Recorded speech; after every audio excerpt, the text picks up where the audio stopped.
Hello नमस्ते, very good morning, good afternoon, good evening. मेरा नाम है स्वामी मोहित शर्मा और आप देख रहे हैं द ड्राइंग हाउस। और आज हम लेकर आ रहे हैं साहिल एस शर्मा और द राइट ऑर्डर की प्रोफेसर अश्वत्थामा 3। जी हाँ, चीज़बर्गर कॉमिक्स की प्रोफेसर अश्वत्थामा 3 फाइनली अब द ड्राइंग हाउस में आ चुकी है। मैंने इसको पढ़ लिया है और अब मैं आपके सामने प्रेजेंट करने वाला हूँ इसकी रिव्यू। कैसी लगी मुझे इसकी कहानी, कैसे लगा इसका आर्टवर्क, ओवरऑल इसकी प्रेजेंटेशन कैसी है और रीडर्स इसको पसंद करेंगे नहीं करेंगे, इसमें कोई कमी है नहीं है, ओवरऑल क्या मेरी अपनी पर्सनल ओपिनियन है इस कॉमिक बुक को लेकर, आज हम उस बारे में डिस्कशन करेंगे। So as always, without wasting any other time, let's get started.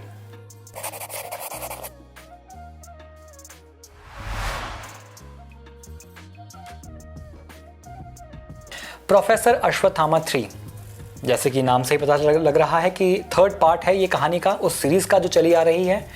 मैंने हमेशा ये कहा है, इसकी पहले जो सीक्वल्स आए हैं फर्स्ट एंड सेकंड, उस पर भी मैंने ये बात कही थी।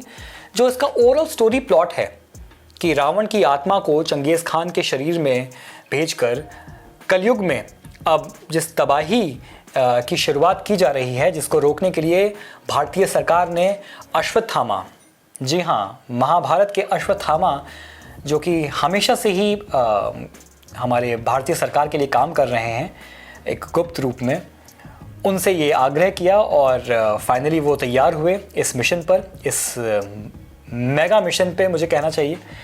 और अब तक की 2 कहानियाँ जो आ चुकी हैं वो उसी स्टोरी प्लॉट को आगे बढ़ा रही हैं।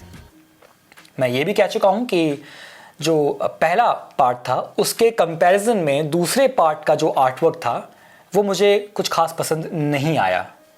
हालांकि प्रोफेसर अश्वत्थामा 3 में अब जिस आर्टवर्क को हम देख रहे हैं, जिसको जब मैंने ओपन किया, इनके पन्नों को ओपन किया, जो मेरी सबसे पहले नज़र गई, of course being a comic book, being a graphical representation of a story, मेरी पहली नज़र, मेरा पहला ओपिनियन इसके आर्टवर्क को देखकर बनना था और मुझे इसका आर्टवर्क पसंद आया है। मैं आर्टिस्ट का नाम बताना चाहूँगा। The artist, the pencilling artist, the inking and the colouring has been done by Marco Mikel. और अगर आपको याद हो तो प्रोफेसर अश्वत्थामा फर्स्ट का आर्टवर्क भी मार्को मिकेल को ही दिया गया था। मैं ये तो नहीं कहूँगा कि मार्को मिकेल के आर्टवर्क में एक इंडियन फील आता है, हालांकि वो इंडियन बनाने की कोशिश कर रहे हैं कैरेक्टर्स को। आई वोंट से कि हम कंप्लीटली एक भारतीय रूपांतरण देख रहे हैं इलस्ट्रेशंस में, लेकिन फिर भी द ओवरऑल आर्टवर्क कहानी का जिस तरीके से आगे बढ़ रहा है वो सबसे बेस्ट ना सही लेकिन संतोषजनक है, अच्छा है, इसे पसंद किया जाना चाहिए, इसे पसंद किया जाएगा। क्योंकि इस तरह की स्टोरीज, प्रोफेसर अश्वत्थामा की जिस तरीके का स्टोरी प्लॉट है, उसमें स्टाइलाइज्ड वर्क कितना भारत में सक्सेसफुल होता है, ये एक प्रश्न है, एक क्वेश्चन है। मुझे ऐसा लगता है कि कहीं ना कहीं आज भी जब हम कॉमिक बुक्स की बात करते हैं तो जो कुछ भी हमारी ये इंडियन कॉमिक बुक रीडर्स की कम्युनिटी है, इसमें आज भी फॉर्चुनेटली या अनफॉर्चुनेटली कहिए, लेकिन स्टाइलाइज्ड आर्टवर्क को अभी भी कटघरे में खड़ा कर दिया जाता है। इसीलिए पब्लिशर्स इसको एक रिस्क फैक्टर मानते हैं कि हम कितना स्टाइलाइज्ड हैं। अगर पाठक को, रीडर को यही आर्टवर्क कार्टूनिश लगना शुरू हो गया तो इवन दो जो आर्टिस्ट है, जो पब्लिशर्स हैं, वो कितनी भी दलीलें दे लें, कितने भी अपने स्टेटमेंट्स क्लियर कर लें कि क्यों रखा गया है, क्या उनका पर्सपेक्टिव था, क्यों इन सीक्वेंसेस में आर्टवर्क को बदला गया, पाठक नहीं मानता है। मुझे लगता है कि ये थोड़ी विडंबना है हमारी कॉमिक बुक कम्युनिटी की, लेकिन अब जो भी है वो यही सिचुएशन है। इसका जो फ्रंट कवर है, हिंदी वर्जन का फ्रंट कवर, ये वाला, इसकी मैं पहले बात करना चाहूँगा। ये फ्रंट कवर तैयार किया है तदम ग्यादू और इसकी जो कलरिंग की गई है वो की है प्रदीप शेरावत जी ने। नाउ प्रदीप शेरावत के आर्टवर्क को हम सभी जानते हैं। This artist in himself is creating a legacy of its own. Colouring में इनका कोई सानी नहीं है, मैं मानता हूँ। बहुत कम ऐसे आर्टिस्ट हैं जो कि एक प्रोफेशनल कॉमिक बुक कलरिंग के ट्रेडिशन को आगे बढ़ा रहे हैं, कम हैं, और डेफिनेटली प्रदीप शेरावत उनमें से हैं।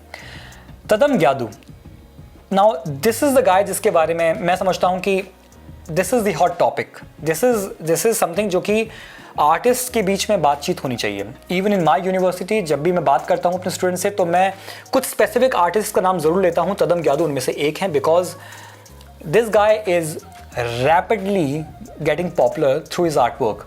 ये भारतीय कॉमिक बुक्स पे भी काम कर रहे हैं, इंटरनेशनल कॉमिक बुक्स पे भी काम कर रहे हैं, और एक अगेन ये एक पॉजिटिव साइन की तरह है कि हमारे भारतीय आर्टिस्ट में कोई कमी नहीं है। हमारे यंग जो टैलेंट है इंडिया में उसको कम नहीं आंकना चाहिए, वो ज़्यादा से ज़्यादा आर्ट वर्क्स में दिखे।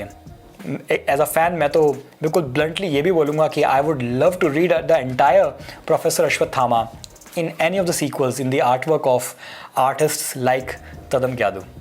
सो आर्टवर्क मुझे ये वाला जो हिंदी वर्जन है ये काफ़ी पसंद है, और तदम ग्यादू ने इसकी पेंसिलिंग करी है। Now coming on the story, मैं कहना चाहूँगा कि अभी तक की प्रोफेसर अश्वत्थामा जिस तरीके से जिस प्लॉट के साथ में दिखाया गया है उसी कहानी को अभी कंटिन्यू किया जा रहा है, वही सीक्वेंस चल रहे हैं। कहानी अपने आप में एक एपिक एडवेंचर की तरह है, तो अभी कहानी का अंत नहीं हुआ है। अभी कहानी में नए नए किरदार आने बाकी हैं, नए नए मेटा फिजिकल बीइंग्स आने बाकी हैं, नए नए देवता और गॉड्स आने बाकी हैं, और यही कुछ हम देख रहे हैं प्रोफेसर अश्वत्थामा 3 में भी। हमें इस कहानी में देखने को मिल रहा है कि किस तरीके से चंगेज़ खान अपने अगले मिशन पर या ये कहिए कि अपने मिशन को आगे बढ़ाते हुए अब कैलाश पर टक्कर लेने की कोशिश कर रहा है, और उसको रोकने के लिए by the end of the comic book जो लास्ट बिग शॉट पैनल है, the last one that says it all, जो वो लास्ट पैनल है, लास्ट पेज है, जिन ने पढ़ा है, जिन लोगों को पता है कि मैं किस बारे में बात कर रहा हूँ, दैट इज़ इट। कहीं ना कहीं एट दैट वन फ्रेम मैं भी इमोशनल हो गया, एट दैट वन पैनल मैं भी इमोशनल हो गया कि फाइनली अब ये कहानी में एंटर कर चुके हैं। सो अपने आप में स्टोरी बहुत ही इंटरेस्टिंग जा रही है। प्रोफेसर अश्वत्थामा डॉक्टर डीजे के साथ पे इस बार जाते हैं नर्कलोक की तरफ, और नर्कलोक में एंटर करना ही अपने आप में चुनौतीपूर्ण है। किस तरीके से वो एंटर करते हैं, किन हथियारों को ले जाते हैं, और किन किन बीइंग्स का उनको सामना करना पड़ता है, काफ़ी दिलचस्प है। किस तरीके से हमारे माइथोलॉजिकल या हमारे पुराणों के जो कैरेक्टर्स हैं उनको इस्तेमाल किया जा रहा है, उनको कहानी में लाया जा रहा है, वो कहानी को इंटरेस्टिंग बनाते हैं। मैं समझता हूँ कि भारत में माइथोलॉजी एक ऐसा कैटेगरी है, हालांकि अब तो प्रॉब्लम यह है कि अगर माइथोलॉजी भी बोलते हैं तो कई लोगों को प्रॉब्लम हो जाती है। So whether you call it history, mythology, whatever, मेरा पॉइंट ये है कि जब हम अपने इतिहास या माइथोलॉजी के इन कैरेक्टर्स को देखते हैं, पढ़ते हैं, तो आज भी मुझे लगता है कि ये हमारा सबसे स्ट्रॉन्ग पॉइंट है। जब हम मांगा पढ़ते हैं तो हम देखते हैं कि आज का यूथ मांगा की तरफ आकर्षित है, बिकॉज उसमें उसकी कहानियों में डायनेमिज्म है, इमोशंस हैं, उसकी कहानियों में उनके कल्चरल इम्पैक्ट को भी लिया जाता है। उसी तरीके से भारत में अगर कॉमिक्स बुक्स या ग्राफिक नॉवेल्स बन रही हैं तो इसमें कुछ गलत नहीं है कि हम अपने इन कैरेक्टर्स को यूज़ करें, ऐसा मेरा मानना है। I think that there is absolutely nothing wrong in this. Yes, definitely ये एक फिक्शनल स्टोरी है, लेकिन फिक्शनल स्टोरी में अगर हम इन कैरेक्टर्स को यूज़ कर रहे हैं तो गलत नहीं है। लोगों को कई बार चीज़ें प्रॉब्लमेटिक लगती हैं, या लोग बहुत ज़्यादा उसको ऑफेंसिवली ले लेते हैं कि हमारे माइथोलॉजिकल या हमारे हिस्ट्री कैरेक्टर्स को ले लिया है, हमारे देवताओं को, भगवान को ले रहे हैं। Well, I beg to differ. मैं मानता हूँ एक पाठक होने के नाते हमारे पास ये पूरी छूट होनी चाहिए कि एक मर्यादा का उल्लंघन अगर ना हो तो इन कैरेक्टर्स को यूज़ किया जा सकता है। एंड प्रोफेसर अश्वत्थामा 3 उसी ट्रेडिशन को आगे बढ़ा रही है। इसके क्रेडिट्स की बात कर लेते हैं। इसके लेखक हैं साहिल एस शर्मा, इसके इलस्ट्रेशन कर रहे हैं मार्को मिकेल ने, इनके लेटरर हैं रवि राज आहूजा, जो इसका हिंदी रूपांतरण है वो है भानु प्रताप सिंह अलॉन्ग विद देवेंद्र गमठियाल। संपादन किया है भानु प्रताप सिंह ने। जो इसका मुख्य संपादन है वो किया है देवेंद्र गमठियाल ने। जो इसका कवर आर्ट है, मुख्य आवरण, वो बनाया है Tadam Gyadu along with Pradeep Sehrawat. And जो इंग्लिश वर्जन है, अगर हम इंग्लिश वर्जन की बात करें, दिस वन अगेन ये इसको ब्लैक एंड वाइट की फील में बनाया गया है, अगेन वेरी नाइस। और इसका जो कवर आर्ट है वो किया है Sushil Sonare. I hope I am pronouncing the name correctly, उम्मीद करता हूँ कि सही तरीके से बोला है मैंने। इसका जो बैक कवर है वो बनाया है विकास सहगल ने। इसके जो क्रिएटिव ऑफिसर हैं वो हैं Vineet Kohli, chief creative officer हैं साहिल एस शर्मा, पब्लिशर है द राइट ऑर्डर एंड को पब्लिशर है चीज़बर्गर कॉमिक्स। इसकी एमआरपी दी गई है, इंग्लिश वर्जन की एमआरपी है 350 और हिंदी वर्जन की एमआरपी रखी गई है 299 यानी कि 300। ये अंतर क्यों है ये तो मैं नहीं जानता हूँ, क्योंकि एज सच तो अभी मैं हिंदी वर्जन ही पढ़ रहा हूँ, but I think there is no such difference. अंत में शायद इस वीडियो की सबसे इंटरेस्टिंग और personally the team drawing house के लिए सबसे एक्साइटिंग बात, for the very first time the drawing house का पहला एडवर्टीजमेंट हमें ये मौका मिला कि चीज़बर्गर कॉमिक्स में हम इसे पब्लिश कर सकें। जी हाँ, द ड्राइंग हाउस का पहला advertisement at the back page, कई लोगों को ये पता होगा ऑलरेडी, वो प्रोफेसर अश्वत्थामा 3 में प्रिंट किया गया है।